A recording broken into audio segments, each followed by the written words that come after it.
Hey everyone, this is Tony from the Outside Source, and this is going to be my review for Metal Gear Solid Rising: Revengeance. This review is going to be done a little bit differently than my ones in the past, so without further ado, let's get right into it. Yes, Tovarich! For this game, it starts off when Raiden is protecting the Prime Minister of Africa when a group called Desperado comes in, led by Jetstream Sam. They kill the Prime Minister, and in Raiden's fight with Sam, he loses an eye and one of his arms. So Raiden comes back later with his new cyber body to get revenge on Sam, when he uncovers this other plot that's happening, and he determines it's up to him to put a stop to it. One thing I do know that's different from past Metal Gear games is that Rising is really short. When playing on normal, I finished the game in just under 5 hours. While it does look like a big issue at first, it's actually not, as Rising is a game that's meant to be replayed over and over again, and it's easy to do that as the game is extremely fun to play. Not only that, but if you're someone that likes to go for 100% trophies or achievements, or loves to find all the secret unlockables or hidden things that the game has to offer, Rising is perfect for you, as there's a ton of that inside of this game. From hidden weapons to buy and upgrade, skins for Raiden, and VR missions that range from easy to extremely cheap, there's a lot more to this game than just the main story mode, that a lot of players will miss out on if that's all they play.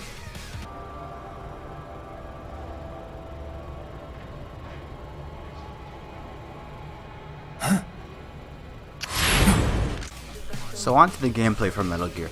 Unlike most other action games which are very combo heavy like Bayonetta or Devil May Cry, Rising is all about timing and precision. But not to say that there aren't any combos in this game, which there are plenty of with all the sub-weapons that you can use like the pole arm or the chopper, which is what I really have to applaud Platinum on. They found a way to make a system that hardcore action game fans or veterans of their past games can really enjoy and dig deep enough in, but also a system that doesn't really require players to really use advanced combos, which is great as it's a low barrier of entry for people that are just looking to come in and have a great time with the game. There's even a little bit of sneaking around in this game. Now while it's not required at all to get through any part of the game at all, it is a nice little throwback to fans coming in from any of the past Metal Gear games, as you can perform stealth kills or even hide inside of cardboard boxes just like the good old days. Hikari-chan, so kawaii. The one thing that really stood out to me above anything else in Metal Gear Rising, and it's something that Platinum Games should be very proud of, are the boss battles. Every one is incredibly fun, with its own over-the-top action set-piece moments that really set them apart from every other action game out there. On top of that, each boss requires something a little bit different than every other one in order to beat them, which adds some nice variety as it doesn't feel like you're just doing the same thing in every other boss fight over and over again. A ninja! Cowabunga!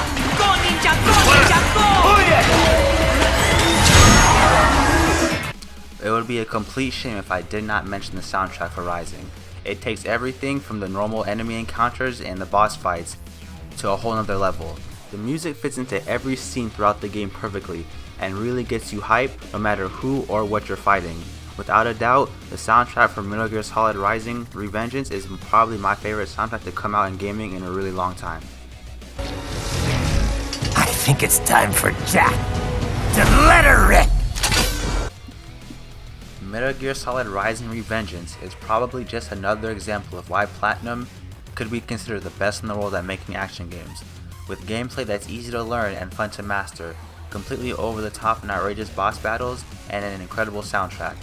Yeah, the voice acting every now and then can be a complete hit or miss, and initially the game can seem very short, but for those looking for it, there's a lot more here than meets Raiden's eye. I'm going to give Metal Gear Solid Rising: Revengeance an 8.5 out of 10. Yes, Tovarich!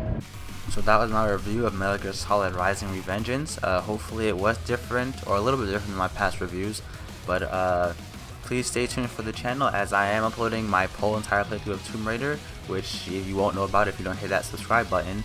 And also follow our Twitter at outside_source. And thank you all for watching, and see you guys next time.